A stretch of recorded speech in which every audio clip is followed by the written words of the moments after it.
9월 정기국회를 앞두고 여야가 강대강 대치를 예고하고 있습니다. 민주당은 개혁 입법 완수 의지를 드러냈고요. 국민의힘은 대여 투쟁에 방점을 찍고 있는데요. 전국 주요 이슈 짚어봅니다. 이동학 전 민주당 최고위원, 이준우 국민의힘 대변인 나오셨습니다. 어서 오세요. 안녕하세요. 네, 다음 주 9월 정기국회 개원을 앞두고 여야가 각각 워크숍과 연찬회를 갖고 전열을 가다듬었습니다. 먼저 현장에서 나온 여야 대표의 목소리 듣고 오시죠. 혁명보다 더 어렵다는 것이 개혁입니다. 똘똘 뭉쳐서 한마음 한뜻으로 나아간다면 우리가 헤쳐나가지 못할 부분은 없다고 생각합니다. 민주당이 만들어 놓은 전장에서 싸우는 것이 아니라 우리가 파괴적인 생각으로 우리만의 전장을 만들어서 우리의 싸움을 해야 할 것입니다. 네, 거대 여당도 소수 야당도 마찬가지로 뭉치자, 싸우자 이런 메시지를 던졌습니다. 정청래 대표는 계속 전광석화 같은 개혁 강조하고 있는데 이재명 대통령 어제 오찬회동 발언을 보면 너무 세면 부러진다 이런 메시지를 주신 것 같은데요. 네, 그럼에도 불구하고 지난해 총선 때 국민들께서 보내주신 성원이 있습니다. 당시엔 윤석열 정부가 폭주를 하고 있었기 때문에 제발 그 권력에 대한 오만함을 눌러달라 이런 의미가 좀 있었다고 보고요. 지난 대선을 통해서 어쨌든 탄핵 이후에 치러진 대선이었기 때문에 이제는 국정을 안정화시켜달라 이런 의미가 굉장히 크거든요. 근데 그 안에 주문들은 뭐 개혁입법이라든가 아니면 민생 안전이라든가 민생 경제에 관해서 제발 좀 정치가 일을 해달라, 정치를 복원해달라 이런 여러 가지 의미가 있습니다. 그렇기 때문에 임기 초기 때문에 그 보내주신 성원 중에 이 개혁에 대한 열망 이런 것들을 유능하게 통과시켜주는 모습들을 보여주고 동시에 어쨌든 임기 내내 저희들이 민생 안전을 위해서 최우선적으로 노력을 해야 된다 이런 의미를 담고 있는 것이고요. 저는 속도 완충 문제 여러 가지가 있지만 어쨌든 유능하게 이것들을 해결해 내는 것이 굉장히 중요하기 때문에요. 앞으로 9월 전까지 좀 지켜봐야 될 것 같습니다. 예.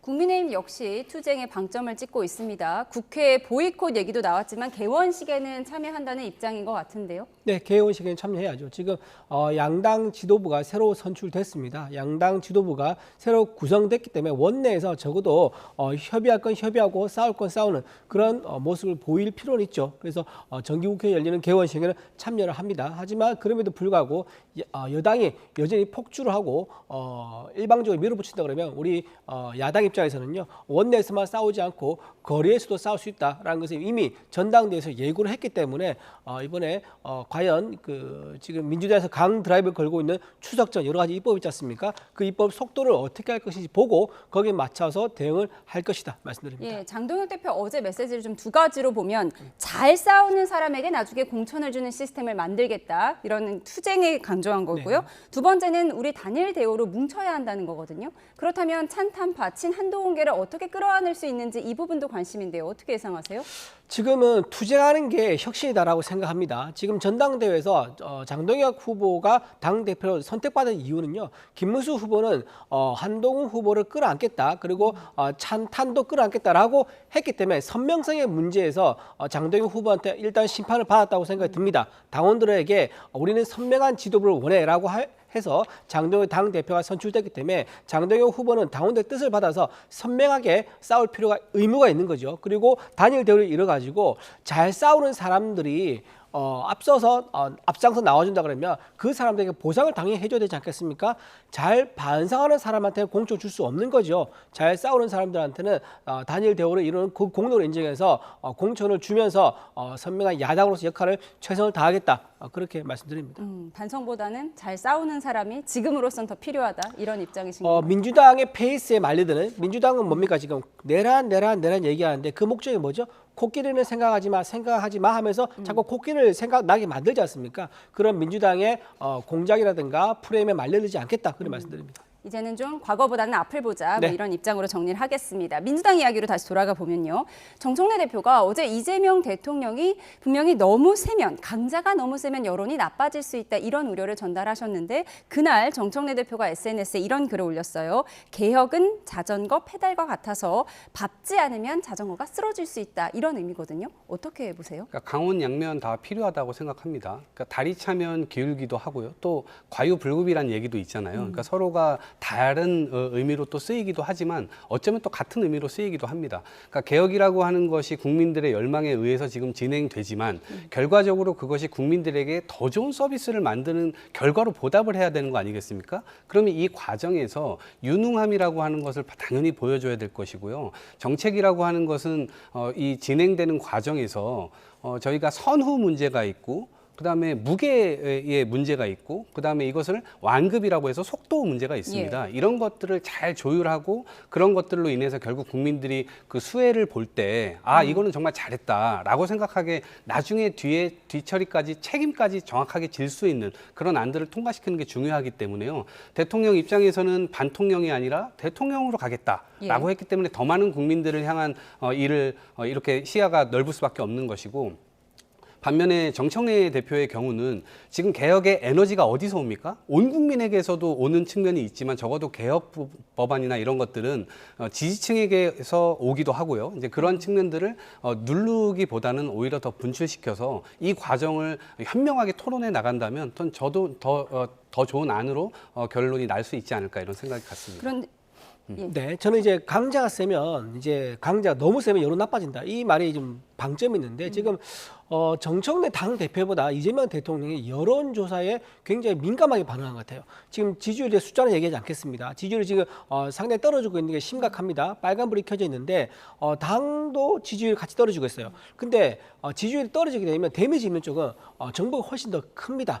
국정 동력을 완전히 상실할 수 있는 상황입니다. 그런데 거기에 아랑곳하지 않고 정청래 당대표가 뭐라고 했느냐. 선거 때는 이렇게 외칠 수 있죠. 국민의 힘을 해산시키겠다라고 말할 수 있는데 그것을 선거가 끝나고 당 대표가 됐음에도 불구하고 계속 강조하면서 정말 실제로 당을 해산시키겠다라고 얘기하고 있는 상황이에요. 자, 야당이 없는 정부는 다시 말하면 어떤 의미냐?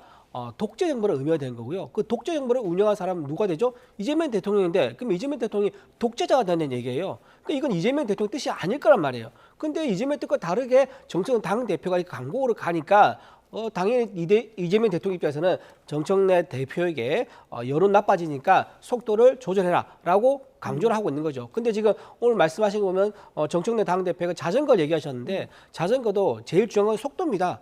한강변에서 달리는 건 20km밖에 안 돼요. 근데 경륜장에 달리지 않습니까? 경륜장에 달리면 최고 속도가 70km 나옵니다. 거의 뭐 비교가 안 되는 수준이에요. 70km 달리다가 넘어지거나 충돌하지 않습니까? 그러면 데미지가 심각합니다. 그런 것을 경고하고 있는 얘기다 이렇게 봅니다. 그러니까 여론에 예민한 이재명 대통령이 결국 개혁에 속도 조절을 할 수밖에 없다라는 부분을 지적하신 것 같은데 어제 이문정 동부지검장이 정성호 법무부 장관을 향해서 개혁 오적이라는 말을 했습니다. 제가 처음에 귀를 의심할 정도였는데요. 정성호 법무부 장관은 지금 정권 초기에 이재명 대통령 최측근이고 상급 기관장이잖아요. 그런데 이문정 지검장이 개혁 오적이라는 말을 꺼냈단 말이죠. 보문 민정수석까지 합쳐서요. 이거 어떻게 보셨어요? 그러니까 대통령실 인사도 그렇고 또 법무부 인사들도 그렇고 대부분 다 검찰주의자 혹은 윤석열 친윤 검사들 이러한 이제 지적을 하는 게 저도 좀 특이하게 봤는데 어찌됐건 대통령의 인사권에 본인도 대통령의 인사권에 의해서 임명되신 분인데 저런 이야기를 하신단 말이에요. 그러니까 저는 일종의 뭐 대통령의 인사권도 어쨌든 성역이 아니고 비판받을 수 있는 소지가 있다라고 하는 것을 한편에선 보여주는 또 면이 있다고 보고요. 또 다른 면에서는 이 검찰 개혁의 고삐를 확실하게 쥐게 만드는 그런 이제 어법이라고도 저는 느꼈거든요. 그러니까 장단점이 분명히 다 있다라는 생각이 들고 지금 어찌 보면 이 인사 자체가 법무부 혹은 검찰의 반발을 최소화시키는 그런 또 순기능도 더 있을 수 있다 봅니다. 네. 왜냐하면 핵심적 역할을 해왔던 아주 영향력 크신 분들이기 때문에 정권의 중요한 자리를 하고 있기 때문에 이제는 검찰들과 함께 뭔가 다른 일을 도모할 수 없도록 만드는 순기능도 있다고 보거든요. 그런 차원에서의 어떤 이 인사권도 좀 바라봐야 된다고 생각하고 어찌됐건 고삐를 또 죄게 하는 그런 어법인 만큼 민주당에서도 당연히 이 부분에 대해서는 이 좌고우면할 필요가 없고 그동안 논의를 굉장히 십수년 동안 해왔어요. 그렇기 때문에 이제 막판에 와가지고 과연 중수청을 어느 부처 아래로 둘 것이냐 그리고 뭐 보안 수사권을 줄 것이냐 말 것이냐 이런 것들에 대한 설왕설래가 있지만 저는 이 과정을 통해서 좋은 쪽으로 결론이 날 수 있을 거라고 봅니다. 예. 근데 이 상황이 지금 당정 갈등까지는 아니더라도 당정 간에 이견이 있다. 이 정도는 당연히 해석이 가능한 상황인데 이재명 대통령이 검찰개혁 공론화를 얘기하면서 대국민 토론회를 직접 주재할 수도 있다. 이런 얘기가 어제 대통령실에서 나왔어요. 네, 그만큼 이제 여론을 이제 보면서 이제 속도를 조절하겠다 이제 이 의미 같습니다. 이제 검찰 개혁은요 70년 동안 유지되어 국가의 기틀을 바꾸는 아주 중요하고 민감한 사안입니다. 근데 이 사안을 무슨 군사 작전처럼 불과 몇 개월 만에 다 끝내겠다. 정청래 당대표는 그렇게 말하는 게 속 시원하죠. 왜냐하면 강성 지지층의 힘을 얻어가지고 당 대표가 됐기 때문에 추석 전에 끝내겠다라고 하면은 그것만으로도 굉장히 강성 지지층한테 지지를 받을 수 있습니다. 근데 거기까지입니다. 당 대표가 되고 나면 책임 있는 집권 여당의 모습을 보여야 됩니다. 왜냐하면 정당은 그 투표에서는 이제 강성 지지층의 도움을 받지만 결국은 전체 국민을 보면서 다음 선거를 준비할 수밖에 없는 거거든요. 일방 독주하는 거 과연 내년에 있을 지방선거에서 도움이 될 것인가 이 문제가 지금 있는데 그거는 정청래 당대표 생각하고 지금 않는다라고 생각하고요. 이문정 지검장이 왜 이런 말을 했을까? 저는 이문정 지검장이 초대 공수처장에 굉장히 관심이 많은 것 같다. 초대 공수처장으로서 확실하게 이재명 대통령에게 눈에 들기 위해서 또는 강성 지지층의 지지를 받기 위해서 이런 강성 발언을 하는 게 아니겠느냐 생각이 들고 마지막으로 하나 더 짚고 싶은 것은 지금 이문정 지검장은요 정치적 중립 의무를 위반한 발언입니다. 지금 대통령이 이제 임명한 5명에 대해서 오적이라고 했습니다. 오적이라고 정성호 법무부 장관에 대해서도 검찰에 장악됐다고 했습니다. 이거 전부 다 굉장히 정치적 발언입니다. 이런 정치적 발언을 하고 있음에도 불구하고 지검장을 유지하고 있으면 동부지검인 서부지검인가요? 동부지검장이요? 동부지검장이죠. 동부지검에 있는 공무원들 생각해 보세요. 검사나 수사관들, 일반 공무원들. 저런 정치적 발언을 하면 저 정치적 발언 때문에 내 인사가 과연 공정이 될 것인가 불안감을 느낄 수밖에 없을 거고 또 줄서기를 할 수밖에 없을 겁니다. 그렇기 때문에 이런 정치적 발언을 하는 것에 대해서는 반드시 징계가 따라야 한다. 그게 이진숙 방통위원장도 지금 감사원에서 정치적 중립 위반으로 지금 면직한다고 그러지 않습니까? 제가 보기에는 더 면직 사유는 이문정 지검장이 더 훨씬 중하다 이렇게 봅니다. 예, 이문정 지검장이 이재명 대통령의 최측근인 정성호 법무부 장관을 향해서 개혁 오적이다라고 한 이 부분이 공수처장을 노리고 한 발언일 수도 있다라고 분석을 하셨는데 혹시 반론 있으시면 짧게 이미 듣겠습니다. 동부지검으로 이제 갔는데 무슨 공수처장을 다시 또 갑니까? 지금 몇 개월 되지도 않았잖아요. 그러니까 그것은 너무 억측이라고 생각을 하고요. 지금 이 정치 검찰 때문에 지금까지 수많은 일들이 벌려져 왔습니다. 그리고 대국민 서비스 측면에 있어서도 검찰 스스로가 신뢰를 완전히 잃었잖아요. 그러니까 서로 여든 야든 같은 선상에 놓고 얘도 처벌하고 똑같은 잘못을 놓고 봤을 때 같은 처분이 뒤따랐었다면 여기까지 오지 않았죠. 그래서 저는 지금 민주당에서 그냥 드라이브를 걸고 있는 것처럼 보이지만 이미 검찰이 지금까지 해왔던 과오들을 생각하면 국민들께서도 이 검찰개혁이라고 하는 대의는 충분히 동의하고 계시다. 그렇기 때문에 총선, 그죠, 이제 추석 앞두고 어쨌든 정부조직법 이 수정은 불가피하다. 그래서 검찰청을 해체하고 수사 부분하고 그다음에 기소 부분은 완벽하게 떨어뜨리는데 이 부분에 대해서는 저는 국민 공감대가 굉장히 많이 형성돼 있다라고 보기 때문에 이것은 자고우면할 문제가 아니다. 이렇게 예, 봅니다. 민주당의 의중이 검찰 개혁에서 한 발 더 나아갔습니다. 지금 한덕수 전 총리의 구속영장이 기각되면서 여당에서 내란 재판부 얘기가 나오고 있습니다. 특별 재판부를 만들겠다는 건데 당장 지금 국민의힘에서는 인민재판부를 만들자는 것이다. 이런 반박입니다. 인민재판부이자 하명재판부라고 할 수 있는 거죠. 특검을 지금 만들었을 때 어떻게 만들었습니까? 민주당에서만 특검을 추천했습니다. 민주당과 조국혁신당에서만 야당을 배제하고 특검을 추천했을 때 그 결과는 뭡니까? 민주당 추천에 의해서 선출된 특검이기 때문에 민주당이 유리한 결론을 낼 수밖에 없죠. 그래서 우리 계속 지금 정치 보복이라고 우리가 의혹을 제기하고 문제 제기를 하고 있는 거 아닙니까? 이런 상태에서 특별재판을 만든다? 그러면 또 역시 마찬가지로 민주당과 조국혁신당에서 추천한 법관들로만 이루어진 그런 특별재판부가 구성될 겁니다. 그럼 그분들 어떤 분들이겠습니까? 대부분 우리법 연구회 출신의 가능성이 많습니다. 그렇다고 하면 결론이 뻔한 수사의 결과를 뻔한 그런 문제가 있는 특검 그리고 재판의 결과가 뻔한 그런 문제가 있는 재판부가 나오기 때문에 이런 재판부는 우리나라 법치의 근간을 흔드는 행위다 말씀드리고요. 또 하나 위헌 소지도 하나 있습니다. 이게 무슨 말이냐면 헌법 103조는요. 법관은 헌법과 법률에 의해서 양심에 따라 독립적으로 심판한다고 되어 있습니다. 그게 무슨 말이냐? 양심에 따라 독립이기 때문에 법원에서 인사를 해야지 그 재판부가 독립적이 되는 거죠. 근데 국회가 입법을 통해 가지고 국회가 임명을 하게 되면 이거는 사법 인사권의 침해가 되는 겁니다. 따라서 이거는 위헌 소지도 굉장히 높기 때문에 실제 이루어질지는 여러 가지 문제점이 많다. 그런 말씀드립니다. 예, 그러니까 검찰은 법무부 산하에 있기 때문에 특별한 경우에, 특별한 사례의 경우에 특별검사가 필요하지만 사법부는 독립된 기관이기 때문에 이렇게 특별재판부를 두는 것은 위헌 소지가 있다. 이런 부분인 것 같습니다. 반론 있으십니까? 그러니까 헌법에서도 상권분립이라고 하는 게 우리가 규정되어 있지만 그럼에도 불구하고 국민들의 선택에 의해서 뽑힌 입법부이기 때문에 저는 어떤 형태로든 견제의 장치가 필요하다 이렇게 생각을 합니다. 특히 검찰 개혁을 넘어서 지금 사법 개혁까지 얘기가 나오는 마당입니다. 왜 그러냐면 지기현 판사가 했던 일을 한번 보세요. 지난 70여 년 동안 우리나라가 이 법무부가 생긴 이래로 그 누구에게도 적용되지 않았던 예를 들면 체포 적부심에서 이 날을 시간으로 계산해가지고 사실상 윤석열 전 대통령 풀어줬잖아요. 근데 이런 결정을 내렸고 또 이해관계자들로부터 지금 수백만 원대 룸사롱 가가지고 접대받았다는 의혹이 있고 대법원에서 이것을 조사한다고 해놓고 발표도 안 하고 있습니다. 그러니까 이런 상황에서 어쨌든 신뢰를 잃어버린 상태이기도 하고요. 또 다른 것은 조이대의 난이라고 또 불리잖아요. 그러니까 지난 대선 때 법원에서 이재명 대통령 당시 후보였는데 후보와 관련돼서 5번이나 재판 일정을 다 잡아놓고 사실상 헌법과 법률에 위반되는 그런 행태들을 아무렇지도 않게 했단 말이에요. 이 과정에서 이 사법부의 신뢰라고 하는 것은 무너질 수밖에 없었던 것이고 최근에 한덕수 전 국무총리에 대해서 기각을 했던 것 역시도 아니 이렇게 어찌 보면 민주국가를 독재국가로 만들려고 했고 정치적 상대파들을 완전히 말살시키려고 했었던 바로 그 시도가 바로 이번 계엄이었는데 그리고 국회와 선관위가 침탈을 당했잖아요. 그러니까 그런 부분에서 국정이 2인자였는데 이런 사람을 또다시 기각을 해줘가지고 불구속으로 한다?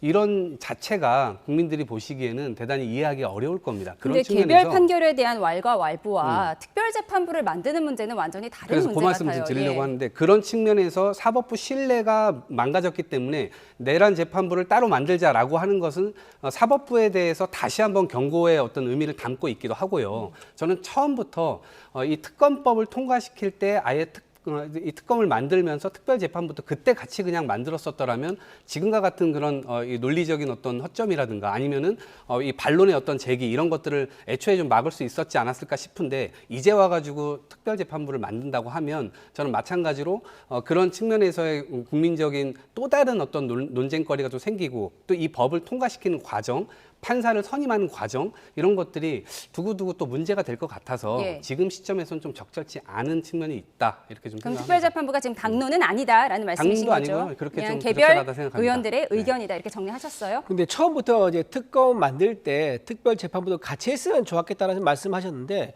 만약에 그렇게 했다면요 이번에 이재명 대통령이 미국 갔을 때 혹을 하나 더 붙였을 겁니다. 이제 트럼프 대통령이 특검에 대해서 굉장히 우려를 나타냈습니다. 교회 압수수색, 보수정당 압수수색, 그리고 미군 기지 압수수색에 대해서 과연 이게 정상적인 국가이냐, 우리가 사업을 할 수 있는 믿을 수 있는 국가이냐, 아니면 숙청이 일어나고 있느냐라고 얘기했었단 말이에요. 그런 상태에서 특별재판부까지 더 있었다 그러면은 이거는 관세 이번에 그 혹을 때려갔다가 1,500억 달러 더 붙였지 않습니까? 제가 보기에 3천억 불 더 붙였을 겁니다 아마. 그런 식으로 혹을 아마 더 붙일 수 있는 그런 특별재판부 얘기를 아무렇지 않게 꺼낸 것은 좀 위험하다는 생각이 좀 들고요. 네. 하나 한덕수 총리 좀 잠깐 추가로 말씀드리면 한덕수 총리 영장 기각될 때 뭐라고 영장 사유가 되냐면 사실관계 다툼이 있다고 얘기합니다. 이게 무슨 의미냐면 영장은요 굉장히 판사가 양심과 법리에 따라 가지고 증거만큼은 인정을 어지간하면 해줍니다. 근데 그 증거조차도 이 뭔가 좀 의심스러운 거예요. 그러니까 즉 특검에서 사실관계를 교묘하게 자기한테 유리하게 하나하나씩 깨워 맞추다가 제동이 걸린 거거든요. 그런 게 그 정도가 아니면 이렇게 사실관계 다툼이 있다는 말을 적시할 수가 없습니다. 이런 식으로 특검에서 사실관계를 깨워 맞춰서 뭔가 원하는 방향을 끌고 가다 제동이 걸렸으면 오히려 반성을 해야 되는데 그러지 않고 한덕수 전 총리를 기각시킨 판사를 탄핵시키려고 또는 특별재판부를 만들려고 하는 그런 행위는 굉장히 법 취지 근간을 흔드는 행위다 이런 겁니다. 짧게 반론만 좀 드리면 한덕수 국무총리의 경우는 대국민 거짓말을 스스럼없이 해왔던 분입니다. 그리고 이분이 총리 내려놓고 갑자기 대통령 선거에 나온다고 했어요. 근데 그 과정 자체가 전부 다 거짓말을 했잖아요. 국회에 나와서도 위증을 하고요. 근데 이런 이 증거 인멸의 사유가 전 분명히 있다고 보는데 어떤 사실관계가 다르다는 거 하는 것인지 그런 기각 판결을 내린 것이 이해되지 않는다라고 하는 것이고요. 굳이 트럼프 얘기를 하셨으니까 또 트럼프 대통령은 저것들이 다 가짜 뉴스다라고까지 이재명 대통령께 귓속말로 얘기까지 했잖아요. 그러니까 그런 측면에서 트럼프 얘기를 끌고 와가지고 마치 내정 간섭이 당연하다는 듯이 그런 식으로 얘기를 하시는 것은 대한민국 정치인으로서는 적절하지 않다. 예, 특별재판부 얘기는 여기까지만 듣도록 하겠습니다. 충분히 여야 입장 들은 것 같고요. 저희 여야 대표 회동 얘기해 보겠습니다. 대통령이 제안한 여야 대표의 회동. 국민의힘 장동혁 대표는 여야 회동 이후에 단독 회담을 약속하면 만나겠다 이런 입장입니다. 사실 어떤 정부든 간에 대통령 입장에서는 여야 지도부를 함께 만나는 것이 더 편하고 야당 대표는 대통령과 1대1 회동을 원하고 이런 것들이 반복되는 것 같아요. 어떻게 예상하세요? 그래서 지금 이제 여당 대표인 정청래 당 대표와 만나게 되면 아무래도 정청래 당 대표가 그 말 중간중간에 끼어들면서 계속 뭐 속된 말로 까죽거리면서 비판하거나 브레이크 걸거나 그러지 않겠습니까? 그렇기 때문에 장동혁 대표의 뜻을 온전하게 전달할 수 있는 1대1 회담 자리가 당연히 필요하겠죠. 그런 자리에 가게 되면 아마도 3특검의 위험성에 대해서 얘기하고 정치 보복을 그만 멈추고 경제와 민생, 외교, 안보에 좀 신경 써달라 이 말을 당당하게 하려고 1대1 회담을 요구한 게 아닌가 생각됩니다. 예, 깐죽이란 말은 첨언할 것이다라는 말로 순화하도록 하겠습니다. 네, 동의합니다. 네, 박용진 민주당 네. 전 의원은 구첩반상이다. 대통령과의 만남은 구첩반상인데 야당 대표가 당연히 이걸 받아야 한다 이런 입장이에요. 어떻게 예상하십니까? 그러니까 저도 이것은 당연히 받아야 된다고 생각하는데 아직 좀 착각하고 계신 것 같아요. 과거에 대통령이 왜 야당 대표를 만나려고 하겠습니까? 여소야대일 때, 여당이 소수이고 전국 운영이 굉장히 힘들 때 야당의 협조가 필수적으로 필요했기 때문에 야당 대표를 만나서 야당 대표가 원하는 것이 무엇인지 듣고 또 해줄 수 있는 것은 해주면서 딜을 하기 위해서 만나는 거였거든요. 근데 지금 소수 야당이잖아요. 본인들이 할 수 있는 게 아무것도 없어요. 소수 야당이었음에도 불구하고 집권당이었기 때문에 대통령의 거부권 가지고 연명을 해왔단 말이에요. 근데 그것이 국민들께 아무런 도움이 못 됐어요. 지금 상황에서는 본인이 가지고 있는 카드가 아무것도 없습니다. 예를 들면 국회를 보이콧하고 또 나간다 했을 때 얻을 수 있는 게 없어요. 다시 들어올 명분도 쉽지 않을 겁니다. 그렇기 때문에 완전히 국민들 인식 속에서 소멸하는 정당, 극우 정당 이런 인식으로 이제 가게 될 것인데 오히려 안 좋은 쪽으로 가지 마시고 이럴 때는 국민들 보시기에 저 당이 변하는구나. 우리를 위해서 일을 하고 있구나. 대통령과 함께 민생개혁 법안들에 대해서 목소리를 내는구나. 이런 이야기들을 오히려 국민들께 보여주시면 훨씬 더 좋은 지지를 받을 수 있고 또 소수 야당임에도 불구하고 좋은 모습 속으로 다시 변화된 어떤 지지를 받을 수가 있을 텐데 그런 점에서 대단히 전략도 없는 것 같고 아쉽다 말씀드립니다. 예, 카드도 없으면서 대통령과의 회담을 거부할 명분이 장동혁 대표에게는 없을 것이다라는 분석이십니다. 사실 여야 대표 지금 서로 악수도 안 하고 서로 지금 막말 공방까지 붙으면서 서로 대치를 이어가고 있는데 사실 출구 전략도 필요하잖아요. 대통령과 같이 만나면서 그 앞에서 같이 악수하면서 출구 전략 모색하는 것도 나쁘지 않을 것 같은데요. 저는 출구 전략을 이재명 대통령이 만들겠다고 생각합니다. 지금 정청래 당대표가 뭐라고 했습니까? 사람이 아니어서 악수를 안 한다고 했지 않습니까? 근데 그걸 누가 풀었습니까? 이재명 대통령이 먼저 던졌습니다. 영수회담을 제안을 했습니다. 그게 무슨 말이냐? 사람으로 인정한다는 얘기잖아요. 근데 정청래 당대표가 계속 나는 사람을 인정 안 해 하면서 혼자만 안 만나고 악수 안 할 수가 있습니까? 대통령이 인정했는데 나는 인정 안 한다. 그러면 그건 곧 당정 갈등으로 비출 수 있는 거지 않습니까? 그래서 지금 이번에 만나게 될 때 과연 정청래 당대표가 악수할지 안 할지 궁금해하는 사람 많은데요. 당연히 악수를 할 수밖에 없습니다. 대통령이 영수회담을 제안하기 때문에 대통령의 뜻을 거스르는 당정 갈등의 모습을 보이지 않으려고 할 것이다. 저는 그렇게 봅니다. 예, 서로 악수하는 화면을 저희가 언제쯤 보여드릴 수 있을지 한번 지켜보도록 하겠습니다. 끝으로 특검 상황도 잠시 살펴보겠습니다. 김건희 씨가 역대 영부인 가운데 처음으로 어제 구속 기소됐습니다. 입장문을 냈는데요. 달에 비유했습니다. 가장 어두운 밤에 달빛이 밝게 빛나듯이 진실을 바라보며 기다리겠다 이런 입장문을 냈습니다. 어떻게 보셨어요? 저는 도대체 왜 낸 거지 의도를 모르겠습니다. 그러니까 저거를 낸다는 것은 이른바 수사팀에게 내가 태도가 좀 변했으니 나에 대해서 뭔가 좋은 감정을 가져달라. 라거나 혹은 대국민 지금 굉장히 안 좋은 인식들이 많이 퍼져가고 있잖아요. 본인들의 얘기 나오는 게 지금 김건희 특검법의 혐의 자체가 16개예요. 근데 지금 16개 있는 줄 알고 들어가 보니까 수십 개가 막 수두룩하게 막 나오고 있으니까 도대체 이 사람은 왜 집권을 했을까? 이 사람은 권력 위에서 뒤에서 도대체 무슨 일들을 한 것일까? 이런 의심들을 다 하고 있고 이것들은 반드시 처벌받아야 된다라는 일념이 굉장히 강해지고 있단 말이에요. 근데 그런 상황 속에서 저런 메시지, 그러니까 윤석열 전 대통령도 헌법재판소에서 호수 위에 달 그림자 쫓아간다. 자기는 아무 잘못도 없는데 세상이 지금 나를 탓하고 있다라고 하는 의미로 지금 보여져요. 그렇기 때문에 오히려 국민 공분을 더 사고 있는 것이 아닌가라는 생각이 들고 특검은 이럴수록 더 철저하게 수사해서 다시는 이러한 일들이 발생되지 않도록 확실하게 해야 된다 이렇게 봅니다. 예, 윤 전 대통령 부부가 둘 다 달에 비유한 입장을 낸 것에 대해서 지금 계속 얘기가 되고 있는데 지금 특검 수사 중에 금거북이가 등장을 했습니다. 말씀을 하셨지만 이배용 국가교육위원장이 선물한 것으로 지금 보이는데 이 부분은 지금 김 여사 같은 경우, 김건희 씨 같은 경우에는 공무원 신분이 아니었기 때문에 뇌물죄 적용이 힘들 수도 있다 이런 분석도 나오더라고요. 어떻게 예상하세요? 그렇죠. 이제 뇌물죄가 적용되려면은 남편인 윤석열 전 대통령과 같이 공모를 해야 됩니다. 근데 일반인의 이제 김건희 여사 입장에서는 알선 수재가 적용될 수 있는데 알선 수재보다는 뇌물죄가 훨씬 더 형량이 높기 때문에 특검에서는 뇌물죄 적용을 하려고 할 겁니다. 하지만 이거는 입증이 쉽지 않겠죠. 그 사실관계를 밝혀봐야 되는 거지만 그리고 또 하나 말씀드리면 김건희 여사가 받았다는 금 거북이가 이게 10돈이라고 그러는데 10돈이면 시가로 한 700 정도 된다고 하더라고요. 근데 지금 그 관련해서 줬다는 제공했다는 사람은 교육위원장을 했었거든요. 국가교육위원장을 했는데 국가교육위원장은 장관 자리란 말이에요. 장관 자리를 요청하면서 700만 원짜리 금 거북이를 주면서 대가로 제공했다? 이건 상식적으로 맞지 않죠. 그러니까 매간 매직이라고 특검에서는 프레임을 씌우고 민주당 공격을 하지만 이거는 이제 그 임명된 거 관계없이 그냥 본인이 어떤 좋아하는 사람으로서 성의를 표현한 그런 이제 금거북이가 될 수 있기 때문에 아마 매간 매직으로서 알선 수재죄로 혐의가 적용되기에는 굉장히 좀 어려운 부분이 있을 것이다. 그런데 이렇게 말씀하시면 장관은 700만 원일까요? 과연 그것만 줬을까요? 전 특검에서 그것만 얘기했을 뿐이지 실제로는 훨씬 더 많을 가능성이 크다라고 보고요. 만약에 장관 자리가 700이었다. 차관 자리는 얼마였을까요? 무슨 국장 자리는 얼마였을까요? 대통령이 임명할 수 있는 수천 개, 수만 개의 그 자리에 김건희 여사의 영향력이 도대체 몇 명에게 행사됐을까요? 얼마나 많은 금거북이, 뭐 금코끼리, 금사자 얼마나 많이 받았을까요? 이렇게 의심을 할 수밖에 없는 그런 대목이에요. 그런데 본인 스스로가 그런 것들을 먼저 밝히지 않고 마치 무슨 이 달의 어떤 비유를 해가면서 진실을 향해서 나아가겠다라고 얘기를 하는 것 자체가 너무나 코믹스럽게 이 상황을 만드는 거예요.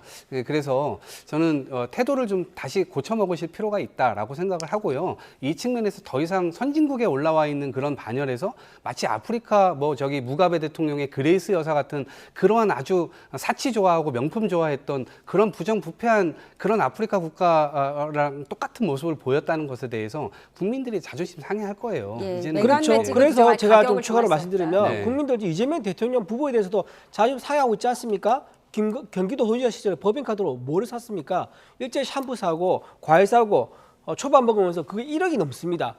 국민 자존심 상하죠. 법인카드로 국민 세금으로 쓴 카드를 공직을 위해 써야지 그거를 자기들 샌드위치 사 먹는 데만 1억이 넘게 썼다는 게 말이 됩니까? 그리고 유민의 죽음에 7명, 주변에 7명 거기에 대해서 공직 사과한 적 있습니까? 5개 재판 받고 있지 않습니까?